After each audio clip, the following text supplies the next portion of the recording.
तो एक बार क्या होता है कि एक शख्स जो है एक मुर्गी फरोश के पास में, मुर्गी उसकी जुबा करी हुई रहती है, वो लेकर आता और मुर्गी फरोश को बोलता है कि भाई मैंने मुर्गी जुबा की है, आप जो है इसे काट कर मुझे दे दो, मैं थोड़ी देर में आता हूँ।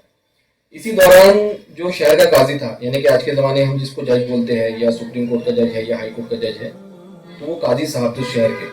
तो काजी साहब मुर्गी फरोश के पास में आए, उन्होंने कहा कि भाई मुझे एक मुर्गी चाहिए। तो मुर्गी फरोश ने कहा कि काजी साहब मेरे पास तो मुर्गी नहीं है। तो काजी साहब ने कहा कि ये तो है, ये मुझे मुर्गी दे दो।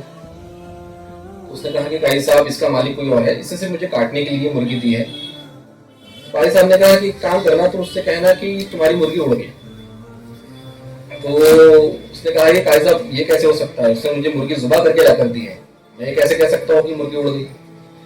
तो उसने कहा कि तुम बस ये कह देना कि मुर्गी उड़ गई है, ज्यादा से ज्यादा तुम पे मुकदमा दर्ज करेंगे और वो तुम्हारा केस मेरे पास में लेकर आएंगे।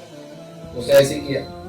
जब वो मुर्गी वाला उसके पास में आया तो मुर्गी फरोश ने बोला कि तुम्हारी मुर्गी उड़ गई है।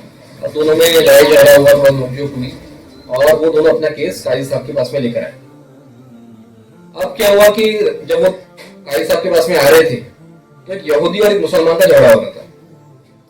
तो ये बीच बचाव करने के लिए वहां पर सामने आए। बीच बचाव करते वक्त जो मुर्गी फरोश था उसकी उंगली यहूदी के हाथ में लग गई, उसकी आंख फूट गई है। अब यहूदी ने भी उस पर केस दर्ज कर दिया। वो दोनों फिर लेकर काजी साहब के पास में उस मुर्गी फरोश को लेकर जा रहे थे। रास्ते में उसने देखा कि भाई मैं तो बहुत बड़ी मुसीबत में फंस गया हूँ काजी साहब के चक्कर में। तो वो एक मस्जिद के ऊपर में चढ़ गया और एक मीनार पे चढ़ गया। जब लोग मीनार के पास में आए तो उसने मीनार से छलांग मार दी। अब नीचे एक बूढ़ा आदमी खड़ा था जिसके ऊपर वो गिर गया, उससे बूढ़े का इंतकाल हो गया। अब उसका बेटे ने भी उस पर मुकदमा दर्ज कर दिया। अब वो तीनों भी जो है वो मुर्गी फरोश को लेकर काजी साहब के पास से पहुंचे। जैसे ही काजी साहब ने उसको देखा तो उसको देखकर मुस्कुरा दिए। तो लेकिन काजी साहब को दूसरे दो केसेस के बारे में कुछ जानकारी नहीं थी। जब सुनवाई के लिए वो बैठे तो पता चला कि इसने दो और केस लेकर आया है। तो उन्होंने अपना सर पकड़ लिया। मैंने कहा उन्होंने कुछ किताबें उल्टा पुल्टी करके देखी, कुछ फिका की किताबें थी इधर उधर, और उसने कहा काजी साहब ने कि हम तीनों केसेस का एक साथ फैसला सुनाएंगे, तीनों केसेस की सुनवाई करेंगे और तीनों केसेस का एक साथ फैसला सुनाएंगे।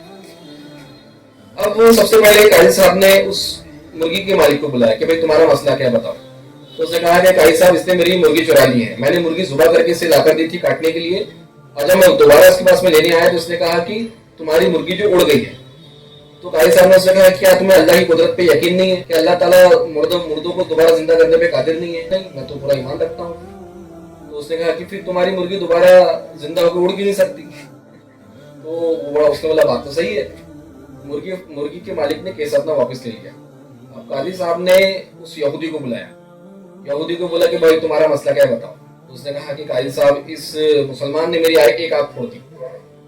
तो काजी साहब ने कहा कि देखो मुसलमान के ऊपर में गैर मुस्लिम की आधी दैयत है, यानी कि निस्फ उसको जो है उसका जो है उसके ऊपर गुनाह दर्ज होगा। तो एक काम करो मुसलमान, तुम इसकी दूसरी आंख भी फोड़ दो। और फिर यहूदी को कहा कि तुम इसकी फिर एक आंख फोड़ सकते हो, यानी कि तुम आधा बदला ले सकते हो। तो यहूदी ने जैसे ही सुना तो उसने बोला कि भाई मुझे केस नहीं करना है, उसने भी अपना केस वापस ले लिया। अब वो बारी थी नौजवान की। तो नौजवान ने अपना किस्सा बयान किया। तो काजी साहब ने कहा कि एक काम करो, तुम उस मीनार पे खड़े हो जाओ और ये जो है मुद्दे अले यानी शख्स मुर्गी फरोश, ये वहीं पे खड़े रहेंगे और तुम उसके ऊपर छलांग मारो। तो नौजवान ने कहा कि काजी साहब अगर ये दाएं बाएं हो गया तो मैं तो मर जाऊंगा। तो काजी साहब ने कहा कि तुम्हारा बाप दाएं बाएं क्यों नहीं हुआ जब ये कूद रहा था। तो इस तरीके से वो तीनों केसेस का सेटलमेंट काजी साहब ने कर दिया।